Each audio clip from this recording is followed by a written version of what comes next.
Munyinajo, Ebrason, and you will take 102.9 Cassipo, you'll be good by my son.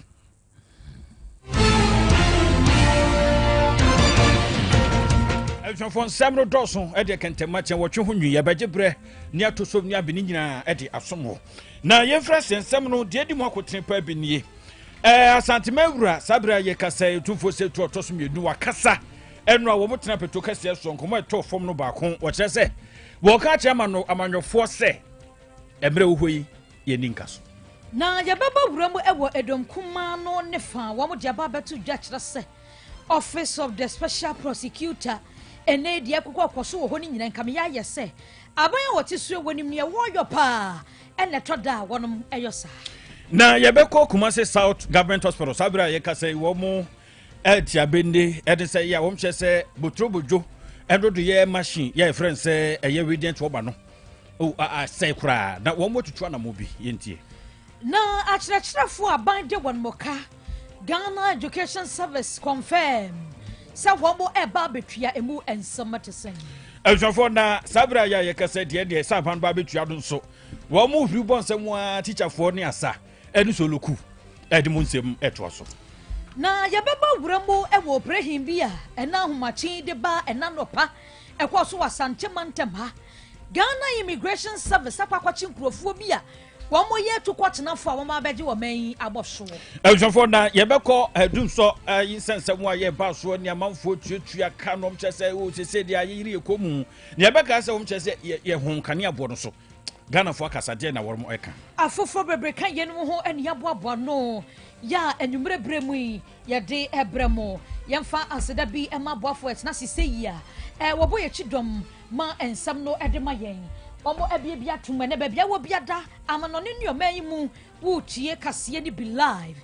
Be Love Radio ewo Spain abroach memu GN Radio ewo London Patmak Radio UK Bar Radio UK Amansan Radio UK Kings Radio and Television wa Paris France abroach mem Dachi Hima ewo Denmark Rakus FM ewo Belgium Sahara Radio ewo UK Sky FM Columbus Ohio US abroach memu Asiopa Information Center no ewo Amekwo Market wa Sompa Community Radio ewo Atwoma Tachiman Nyonkodo ewo Enkawie Jesus is coming again ewo Manso Aponapon Christ in me e was chance one samre one madaroma wo kita ensam ne mu twitwe wo to apete ema wo mayi mu be bia butu wanya bi na watie wo mommo ama no ne nso enya bi etie one madaroma ena enumere nyina da yeda one masese wo boye na wato ensam na pete ede ama yen samufuo of John entwi bosia kon labo na dan maso ne ensam no so kroje ya papilotin fidie na chichimchim ne fruma imada direct munyina dama Facebook YouTube baby yedem asomfonom no yeye mienu bidi mami ajwa nyanta tando meni asunaba ohene kwabena boaten Africa sie no emu ensam eni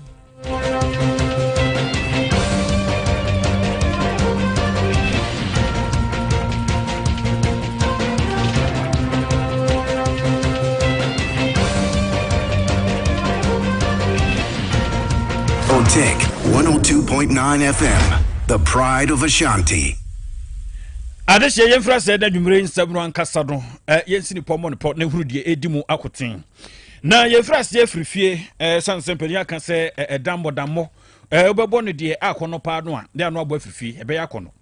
elchonfo na ye hyasia na santepetu kase so pani kase oteso yewura asantehene otufo se to toso miedu wote brawre ne kurure ehuma so kumdo makusi ede asantenya kase se ne edifre no yebo ne dipa ohene ne yakwa yentoma ne aboemu ase chacha wa ne yehiso kakra na chese ye kiremu die ya ye hene woyo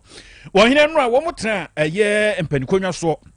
etrase kwase trase nkokwa so enra asantema council won mo trase ne nkomobo no ba ko miedu miensa ya brosu bia dum ne ade ba ko ekoto fam wobra yewura wode nsema woro egu afam no abusuan na nyina no eye tumi ya ye ninka so na no wo kirekire mu wo ka ko wie se amanofo ya won mo ba kro no ne ade no nkamya sa se wo mu nsua hwe e wo se wo se tumi ye ni nka so san se emre bi na ni ho na emre wo ba ye beto emre bi nso na wo ni ho bio e ya de a e wo so hye no nso den so kamya sa de no e betumi no ba na afofo na mu abo ni fra na abo asosiye na wutu anamofo tantan bi emwa enu nti ohene nam so de tudwa ya wo che se emre no emre ena se dibre no emre kakra bi ntem na ya na itaba ya appoint o keke asomasi ye mpini ya dibre bi atato de amount enu akeke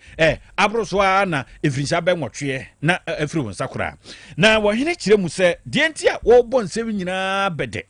ye bromantem wantwi ahemfo nsensem ahensem a sabe eburu amanyofo de wo ho afode mu eno ohene kire mu se enkoye kura na sentem de wate wo sampa ahensem ho ya amanyofo bie wonum aye o madwene se won fa amambra no nyehwe wo bra koto ahe se sampa hene entene dwa mu nanso obi foforo ne nam ayi akwawe so nam fikyire asi no ho hene yade bia hadwen pa sembre bo mamu yekwati no na wodi mpanifo mienu bi ni afoforo bi din atutu dwa ya wo kyese wo ba so sembra se bedwani apani a amanyoye aso ye no ye so fo pani ota no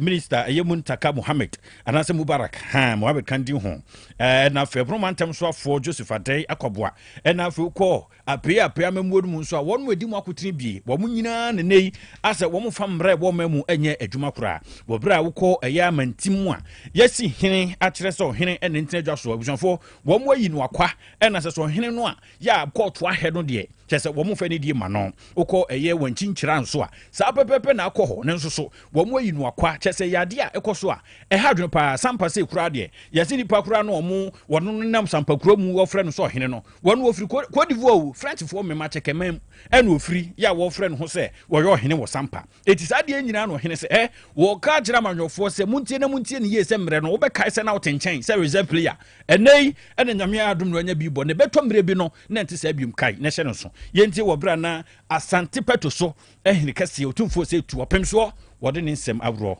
iguafam sampa wo ho wo so ewie ya di akoko to wo tere me ya bua ne fam o kwani kroma na regional minister bi atro se security yem anofan de onya hine di amana kwa mo no na de onya hine no afa kro na fa minister for kam ena police penyin na wo ho regional minister or police penyin na wo ho minister for local government wo ka ho minister for interior wo nyina ka ho sampa mo kwa akwachi nipa so ya na mo akwachi fa na regional minister na Fred Judge holiday no afre se on remand wo na me ka kire no wone ne nkrofo anya minister mre ye ninka so why mre ye ninka so ene mo nya tumi nti mo mfa nya de mo pe na sampa hene wonwu krono so na di obekọ ho nso e media sem obi ofri Ivory Coast me twan kontopo na nkrofo kra gigi ni sika wo hadi na wonsa ne ehunu mo no kra ya ma kwa se chincha papatapa abedi ye do abesi awo na na abesi awo na watire mo abekọ ade ya ye kan ye bia wo ho ya record na market mo ni se mo mpe sana maintain so sa was the regional minister was na ni kura wo ho ya bua na tebubu one wo ma ye ba na we mu nyina dey so some tukuma say ni some referee maintain any some referee sample any referee beku ni nyina aka ho ohene wa no tene piafo nyankwada abusanfo yewura otumfo se tu ya otoso mienu wote brawreden kuruwe so dum kum do makusi sɛ dodo no a ya na etade bonus amrade no ednura wo bra wo mu kwa setena Asantman Council de ohene de tudwa ebi eno no na Hassan Tampori wono emrashibdwani ya wogina mu ema adehia wo gusiegu okwa Ghana mrashibdwa fie nso a bedwa ya paw eba no emra ho ensem nso a osanso ranking member wo so legal affairs committee no wakasa de atudwa se Office of the Special Prosecutor Sabaya Juma se enya Juma only san kamya sa ban we ba ye no waboa pa no ade nkrofo ato petition abreme sa asoye no yengu no yenya ni se obemi ase no am hyehyehyase ayiye niam bia won pese wom di sa asoye no efiri ho wo hu ne se de ekwaso nyina efa Office of the Special Prosecutor hu no de strategic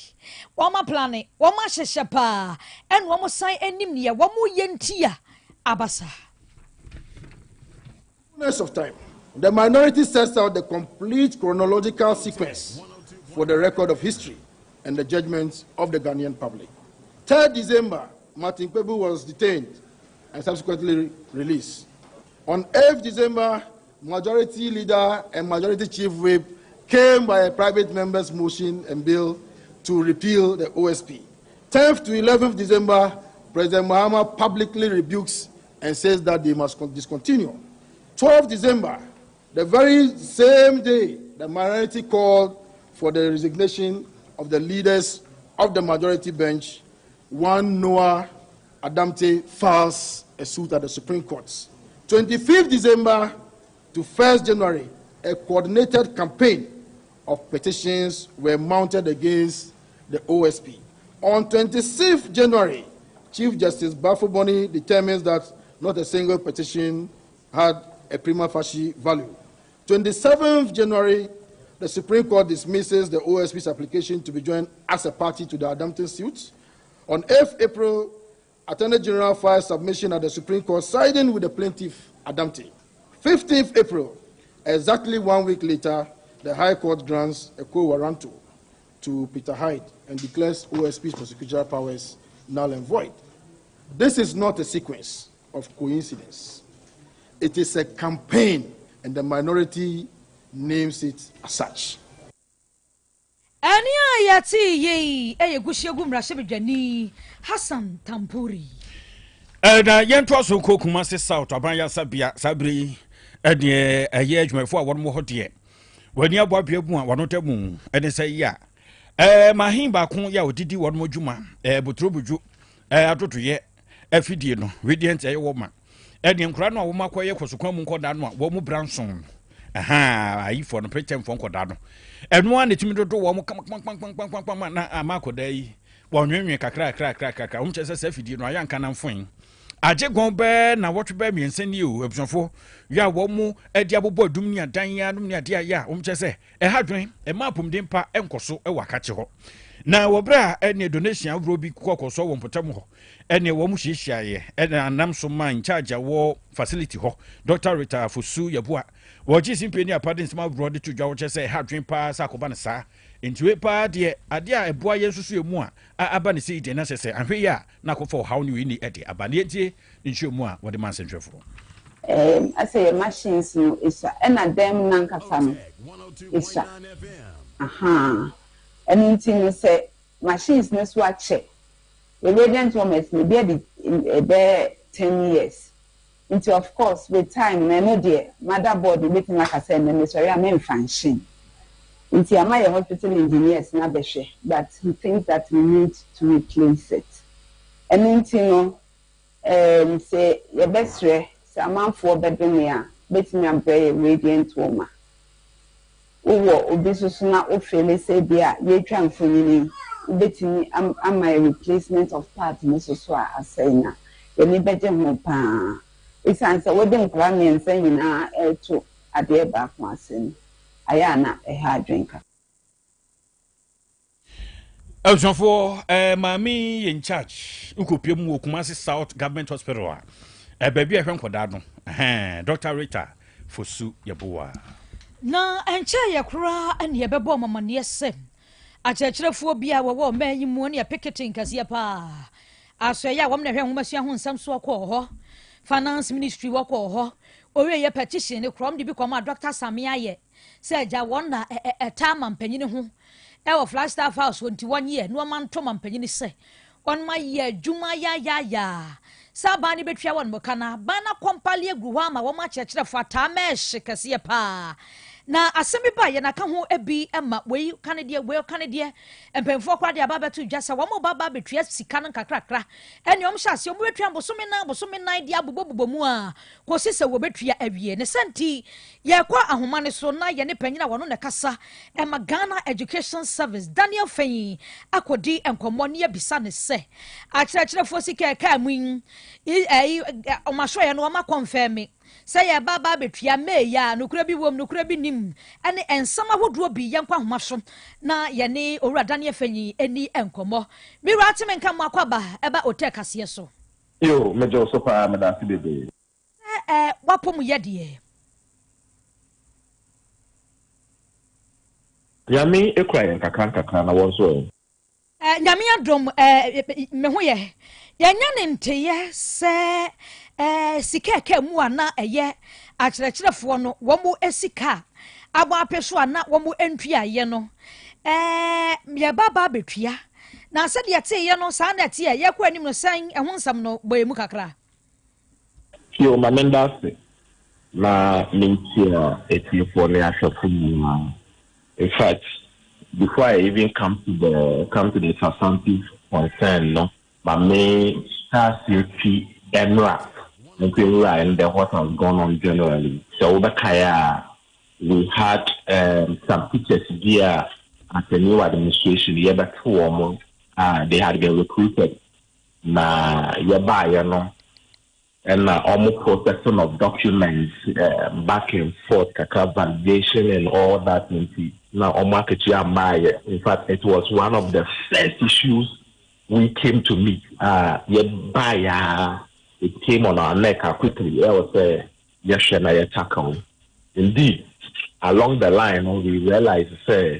and that gap and our local na system people have been recruited, they have not been paid, they have not been mechanized and all that. And at the point, realize what they fake appointment letters and a fake recruitment letters irreversible into a command process. And something because a command say validate to be in fact at a point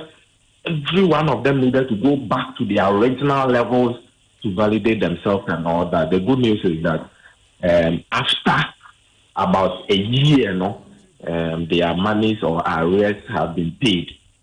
And the schedule of the payment never told about things. So May ending, they will receive 4 months of their arrears. Let us not forget that they are already receiving their monthly salary. So we are dealing with the arrears now.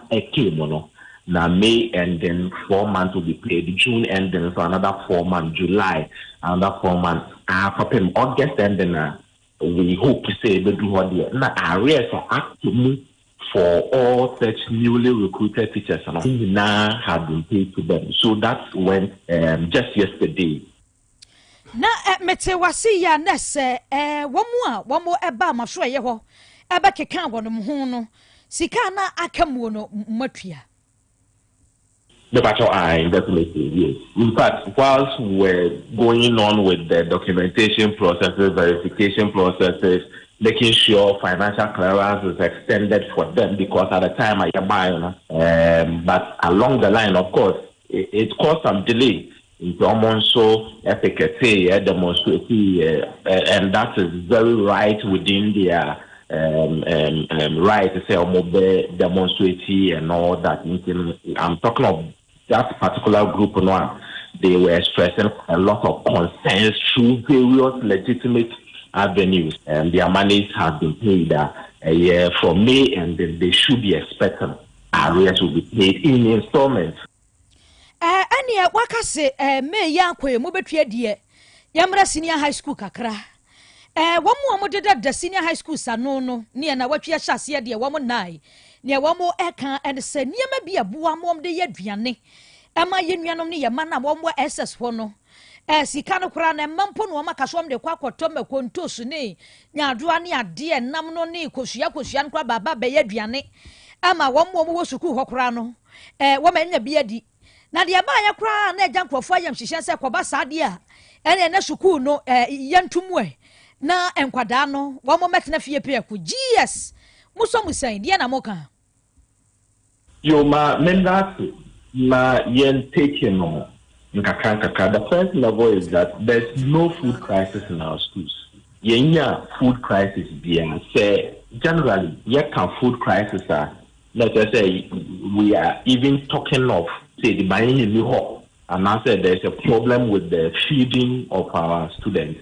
Then as we talk right now there's nothing like food crisis and it's almost saying there were perishable food and your non-perishable food. Now, non-perishable food, generally, we keep, in storage. Example, say rice, say maize, say wheat, say millet. They can be stored. And generally, buffer stock and supply. Now, say, you can say, personally, personally, me and Kasab make a part of Director General's team. Unannounced visits and monitoring across various schools in the country to obtain first-hand information on the feeding situation. In fact, the last monitoring, just as recent as 3 weeks ago, in Ashanti region, very unannounced. That's why it doesn't make headlines in the media. Now, rounds are so far we have gone to Western region, Central, and then Ashanti. We don't announce it, so we will not announce our next step. Now, in terms of the non-perishable food, the brave schools in fact, for rounds I am making concerns about Bontenkra was more of the storage, where to even store them, because they have them in abundance. La concern Kakra Ebaya was the non-perishable. I mean the perishable one that can spoil in a day or in a day or two or even a week. Na form of perishables. Now I buy normally at the comma and I headmistress one cast work for market, I work of stock. Sa in your man what the na concern kakaba is that's the kind of hear this call the perishable food stuff edulate kakra in common of course anytime there are issues like that I have dialogue na you resort to conversations, discussions, and I resort to. So rightly, as you mentioned, last Friday there was a meeting and we had extensive conversation and discussion. Now, just so this is Friday. Monday, the outstanding arrears for the perishable food items, were released to the Ghana Education Service. Mental category close to 200 million Ghana cedis. It's sitting in the account of the Ghana Education Service. In fact, our estimation is that by close of day today, all senior high schools in the country will have their account credited with the outstanding arrears ranging from October last year up until February of this year, and also by close of day to day. In fact, secondary school and then Canada and then the issue of their bank. The banks and many now credit right now. Clients in the Benya are less right now. They take a day or two, but so far as we are concerned, again, Ghana Education Service, yes, Kasikano. And once yes, Kasikano, they whole much because now it is just left with distribution to the various senior high schools, which we have done even today. Mira, ma membra mo kakra, so de na wo so se mo fa free afia twa mu onu a besi February mu na mo tua arrears na wie no. Na ne se mo tua no sa no a kadada o. Na ankwada no afia we mu de ne besi dan hwe wonom. Yes, indeed, that is why I said enuntina in commodity so almost every now and then. The reason generally is also said you wouldn't also want situation where you release a bulk sum of money now or maybe audit infractions or maybe we misappropriation or maybe we concerns about the use of the money for its intended purpose. Into what you are into a balance between the two things. Say one, money should go quickly, so that, of course, our heads can use it to feed the children. But the second leg is that how are you ensuring the necessary documentation, the necessary I's and T's are dotted and crossed, the necessary monitoring systems and mechanisms are put in place, the necessary checks are all put in place so that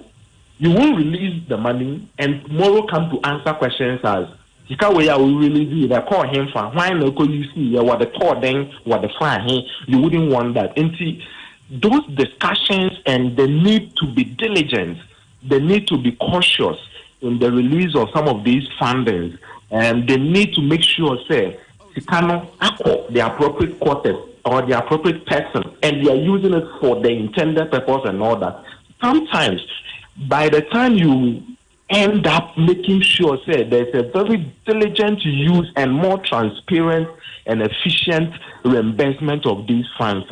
Even 1 month and 2 months because these are national level exercises are all yet to make sure say it's coming in the usage, you don't find abuses and all that. That's why I mentioned conversations with the various stakeholders will continue to happen. Yes. Mamembra mukakra wadama na se yenim ni se di obeka se adan na empanyfo yi motena wa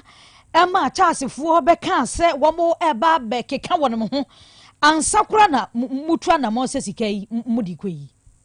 To be sincerely honest with you, at Ghana Education Service, we have not even received any threat from child. And I'm giving a very sincere because you know what threat means. Normally, say a teacher union, and now a group B, and now a stakeholder B, and you're very excited about an action of the Ghana Education Service or the government. We know what it means that for them to threaten. Normally, they would either officially write to us and express their concerns that they are not happy with this and that to the Ghana Education Service, or normally they will come and sit with the Ghana Education Service and then pour out their concerns. We never received any of such, say, threat here, and in the very active on the threat. No, it didn't happen in that manner. Yara fanyi yabeda se wo bre ene wadaje anwumre wanya edi amayen. Yo, me aso me that. Abusia de yene no ekodi enkomo ahomaso yi eye Daniel Fanyi wono ene kasa Ghana Education Service. Sofo na wo bra sabre nsamra beto dwasa teacherfo. Ye bebu sika no so se songon so yidam yaba. Na kwoto wo account mu no mafura bonsam na teacher ri ba ko na wo ha adam na fi. Wose enkoto akoko fita. And Namswama coalition of unpaid teachers. Ya wormo memu sadrom chese yata. Ye pass up on one shibisa. Sebiko ye sanse we are seeing shooter form did you pan mampomfo so madwomo. We yonko so da na so denti. Abanwa ne sa pepe de wormo hekwan so betumi ayodiama wonum. Ebsonfo de bebre na akoso na ne be kaya finance ministry ho, na education ministry ho. One koye ye ni abre ko pa chinchirin wo montre so na bjane nya asem ketu akura koye wo mu hufin sa de nti kura ma na boto hwe sa ya ye boto mu abohwe ya de bia be so de no agista abosia bo ne editi ho na sabra ban wan hyehyɛ papa o de ama wo mu hye se ene abosumi nsia edunsia ya wo mu kwa hwehia mu no de no ye 2024 no ene oba betua ne 2025 no ene ade se we ni August 2024 na August firi ho no na fe 2025 November wo mu betua ni nyina ma yahuri abonsema bo yafu sutire eti ha wo boy teacher ni ukunu su teacher ni de ti ne hye no so pa se tie bia no kakra ebeto ne fotuo mu amotidi aba no ho ato no pa na wono kyerɛ sɛ kakra tua ne betuatua ye nhye dam fa no bohi no mfa meto se ne mo hwe kwan da bi tie kakra mu kan no so mpanifo yi wono mo agye atum se ne se ne fata bibia bi ko yi ti demonstration kwan so ne nam so ama akɔwiwi se yi enti kakra na wosem de ta kyerɛ sɛ wono mo so a wabra person ka ban be fa na dwuma no so wo mo kyerɛ sɛ ban no be fa wo mo adwuma ne nipa be mpimsia na akyire ɛna wo be fa wo mo adwuma na afi tinkamu bia nso wo sa abande ma wo mu edejojo wo makoma bia nso abando yi ni nyina demonstration no boa pasan se krom ha demonstration ne mampanifo ani da ho se wo se etu anamon eye ne sefata edu na kofa ye nyina tumi etiapa na national organizer Edma coalition Eugene eye Zarunu enu je abre ne adaje de nkomo no ebo Otec 1029 no Can't tell me about Montano. Yes, because 15th April now, yeah, demonstration at the Ministry of Finance and Jubilee House. Deputy Minister of Finance, Eddie Carter, young into fire that economy. I won't say 30th of March, and I did Eddie Carter about say and common processing yes, and quickly on the 30th of April, the Ministry of Finance and also trauma controller so fascinating if it's teacher for market and more. Yeah. Elson for coalition penia ya wujira mu bo adobo no Eugene Zaranu eda ekotie do no na ya twaso dia na ya bawura mu ewo ensemo fofrom ene ahmachi ena ebeto dwase Ghana Immigration Service enkrabata wasantem ha wano ma operation bi no operation ebo be no miensa ebo pa mu ahmachi ene wo mo ehwase kosi anope be no numu brem womo eba asamwase alaba womo ekọ akwatia line dagomba line ne so sabu zongo hani aboabo womo ekọ kire enkrofo bia womo ni ho kwan se owura Ghana mu nanso womafa kwati kwan bi so aba bewura wo memu wamadane atukọtenafo ne wamanam so jo se wo sene he se wo nam he ni nyina obi kura nhyeda anim na wɔn a yɛkɔkye wɔn mo de abusuafo wɔn dɔɔso paa 600 mu a ɛna yɛkɔkye wɔn a efe ne yɛba abɛhwɛ wei wɔ firi ha yɛde ne kɔ he yɛde ne sene ha yɛba abɛyɛ saa hwehwɛmu ne nyina den kwada wɔm no ɛyɛ aha mmiɛnsa ne adwie wɔtwe baako 381 ɛna afei ɛma na ɛwɔ mu no ɛyɛ aduoson mmienu 72 afei ɛmɛɛma no nso deɛ Oha eni aduonum miensa 153 ena sisi a Ghana Immigration Service and pay for trust yakwa che wo mo ewo miaye ya maboboshi ya baba be ho document mu se wo baba Ghana obegina manchia na bi srade bi to ade yasumi ene strategy om de aba no obegina kan wa yase ye ton ya da wo besre mu aka so ma ne de ne obeton obi de ama wo wenum nyina na mpanyfo de ato dwa wo mo etrese wo mo baba be di ho dwuma wo mo trese yakwa kwache wo bi wo ho a ya che ne de na kodi kurom na wasan ya so brache no wasan ba fie we de ya che wo mo de wo kwa ya pra won machi kura woni nkrata wo se obaga na hasai a enya de a wo bema mo ho kwan na won matumi aba wo mai mu anka mpese wo ma baba betena ha se wo mo e baba ya adwuma bi ana empo wo mo e baba ya de ya te ne se ya de mo nyina to fa firi kumase omo ekwa pram enkabuni mantamu ehwo no ombekwa kwahwe onia wudin ufri he wa ba ne se na abeduru ye wo ma yesa hwehwemu ni nyina ansana ye beja won mokwanya yatumi eja won ekwan elfofo na yento so na yenkro ye bekai ofoso da ya ifrase no me kire 1st April ene Ghana fo ye di hwanso kakra de mamo ne hwanso no na ukọ eye ahodenie no a wo mo ECG for no wakache no a wo de mamo 4.81% na yakomontin so ne Ghana fo bonkomo se na 4.81% na nyebia no huru se eye adwuma mo so na Ghana fo wo mo se de ebi se yara fo no ho e de bi so se de bi de etwetwe aso ye ne nye ho se de wo mo si ehwan so na 4.81 de ko ehin na fa ehin na amenyen wo mo se ame wo mo kura mo se wo de toto emre bi abesen kro no a eno de nanke ye no sa na ye hunu se aba ampa we de ye hwan so ne hunu se mfa so bi aba ye ni tua no so dum ne ade wo mo se kura no da so hunu se enkoye enkane abo da so wo soro na ye fa monten so kuma se adwadifo bi ne ebisa worum se mo na mo yusu nkane no ye sere mo ntuma no mutuo first ne de ye to a etimidi be se 3 weeks.